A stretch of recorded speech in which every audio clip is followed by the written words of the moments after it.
চলো আজকে তোমাদের শেখাবো নিরামিষ মাংসের কোপ্তা। এর জন্য লাগবে হচ্ছে ছোলার ডাল সেদ্ধ করে পেস্ট করে নিতে হবে, একটা পাত্রে নিলাম। তারপরে সয়াবিন পেস্ট করে সেদ্ধ করে নিতে পাত্রে, আদা বাটা, রসুন বাটা, তার সাথে নিতে হবে চিলি ফ্লেক্স। তোমরা যারা ভেজিটেরিয়ান প্লিজ ট্রাই করে দেখো, যার সাথে যারা মানে পেঁয়াজ রসুন খাও অবভিয়াসলি। আর যারা সয়াবিন খেতে ভালোবাসে না একবার ট্রাই করে দেখো, দুর্দান্ত লাগবে। কারা কারা খেতে ভালোবাসে না সয়াবিন প্লিজ কমেন্টে লিখে জানিও। এরপরে সেটা ভালো করে মেখে নিয়ে সেটা তারপরে কোপ্তার আকারে ভাইজালা তোমরা ঠিকই শুনছো, এগুলো তো বাড়িতেই আছে ভাই। এত আমরা সিম্পল করে খাই কেন, একটু স্পেশাল বানাতে পারি ভাই।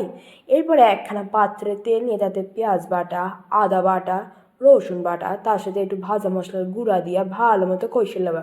ভালো মতো কষিয়ে নিয়ে বলবা কেমন লাগতেছে তোমাদের এই রান্নাখান খেয়ে। তারপরে নুন দিবা, দিতে হবে দই, আর তার সাথে দিতে হবে কাজু বাদাম বাটা দিয়ে ভালো মতো নাড়বা। দেখবা যখন বাদামি রঙ হইয়া গেছে তার উপর দেওয়া হচ্ছে গরম মশলা। এরপর আমাদের গ্রেভিটা রেডি। এরপরে কোপ্তার উপর ছড়িয়ে দিলেই রেডি হয়ে যাবে আমাদের নিরামিষ মাংসের কোপ্তা। যদি তোমাদের এই রান্নাটা ভালো লাগে থাকে, do like comment share and subscribe. কমেন্টে লিখে জানিও কেমন হয়েছে, আর প্লিজ ট্রাই করে বলো তোমাদের কেমন লাগলো। আর যারা সয়াবিন খেতে বলেছে না অবশ্যই ট্রাই করো। Bye bye.